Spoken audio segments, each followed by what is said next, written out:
دعا کے اندر حد سے نہیں بڑھنا، لمٹس کراس نہیں کرنی۔ لمٹس کراس کرنے کی دو صورتیں، ایک صورت یہ ہے کہ اللہ کے بارے میں ایسی باتیں مانگنا، ایسی چیزیں اللہ سے مانگنا شروع کر دینا جو اللہ کے پرنسپلز اور قوانین کے خلاف ہیں، جو اللہ نے دنیا کا ایک نظام بنایا اس کے خلاف ہیں۔ مثال کے طور پہ ایک بندہ کہتا ہے کہ اللہ تعالیٰ مجھے موت ہی نہ آئے، حد سے بڑھنے والی بات ہے، because you are asking for something that is against the principle, جو اللہ نے قوانین بنائے ہیں اس کے خلاف ہے، لاس کے خلاف ہے۔ اسی طریقے سے ایک بندہ کہتا ہے اللہ تعالیٰ میں کبھی بوڑھا نہ ہوں، یہ بھی غلط بات ہے، اس طرح کا، ٹھیک ہے نا۔ تو یہ چیزیں جو ہے نا ان نیچرل۔ اچھا، ایک اور اس کی ہے کہ نبی صلی اللہ علیہ وسلم کی احادیث سے ہمیں پتہ چلتا ہے، اور خاص طور پہ صحابہ کی ہمیں پتہ چلتا ہے،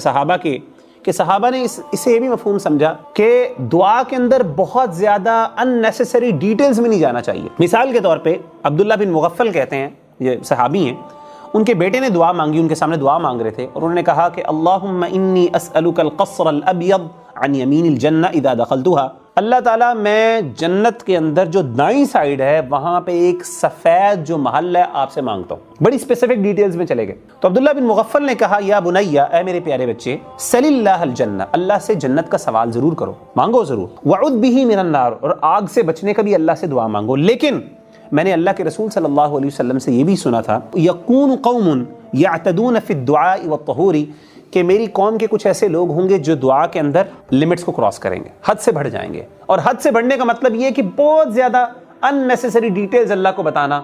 اللہ ایسا ہو ایسا ہو ایسا ہو، اللہ سے خیر کی بات مانو کہ یہ حرام نہیں ہے، مانگ سکتے ہیں آپ اللہ سے جو مرضی مانگیں، جو کہ جو جائز چیز ہے نا وہ تو اللہ سے مانگ سکتے ہیں، آپ کا اور اللہ کے درمیان معاملہ ہے، لیکن پسند نہیں کیا گیا اس چیز کو بہت ڈیٹیل۔ اسی لیے ہمیشہ کوشش کریں اپنی دعا کو جنرل رکھیں۔ اس کا فائدہ کیا ہوتا ہے یہ یاد رکھیں، یہ دیکھیں نبی صلی اللہ علیہ وسلم نے جو باتیں بتائی نا اس کی حکمت بہت ہوتی ہے، اس سے نا آپ اپنی ایکسپیکٹیشنز کو ذرا تھوڑا سا نا مینیج کر رہے ہوتے ہیں۔ نبی صلی اللہ علیہ وآلہ وسلم نے فرمایا جلدی نہیں کرنی دعا کے اندر، اور دعا میں جلدی کا مطلب یہ ہے کہ اگر ایک آپ جائز دعا مانگ رہے ہیں تو کیپ آن انووکنگ اللہ،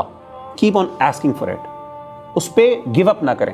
مانگتے رہیں۔ اور وہی والی بات ہے، جب آپ کی دعا جنرل ہوگی تو پھر اتنا مسئلہ بھی نہیں ہوگا۔ آپ بہت زیادہ اسپیسیفک میں اللہ مجھے اس لڑکی سے شادی کرنی ہے، اس لڑکی سے، اس لڑکی سے، اس لڑکے سے، اس لڑکے سے، ہو سکتا ہے اللہ نے آپ کو اس کے علاوہ کوئی دی تو آپ کا دل ہی نا، پہلی بات ہے۔ دوسری بات یہ جب آپ کہیں گے نا اللہ میری خیر، اللہ مجھے خیر عطا کر خیر، تو اب ہوگا یہ کہ جو بھی آپ کو ملے گا تو آپ اس میں سے خیر تلاش کر لیں گے۔ تو جلدی جو ہے انسان جنرل، تو جب انسان جنرل دعا مانگتا ہے نا تو انسان گیو اپ بھی نہیں کرتا، پھر انسان کنسسٹنٹلی اللہ سے مانگتا رہتا ہے، اور اسے ہوتا یہ کہ اگر اللہ نے فار ایگزامپل دنیا میں اس کا رسپونڈ نہ بھی کرنا ہو، اللہ کیا کرتے ہیں اسٹور تو دیتے رہتے ہیں نا اس کا، ورنہ یہ کہ نبی صلی اللہ علیہ وسلم نے فرمایا یستجاب لأحدکم ما لم یعجل، ایک بندے کی دعا کو قبول کیا جاتا رہتا ہے، انسان کی ایفرٹس اللہ قبول کر رہے ہیں، کاؤنٹ کرتے جا رہے ہیں، ما لم یعجل، جب تک کہ وہ جلدی نہ کرے۔ جلدی کا مطلب کیا ہے؟ یقول، وہ کہتا ہے قد دعوت ربی فلم یستجب لی، میں نے اپنے رب سے دعا مانگی لیکن میرے رب نے میری دعا کو قبول نہیں کیا۔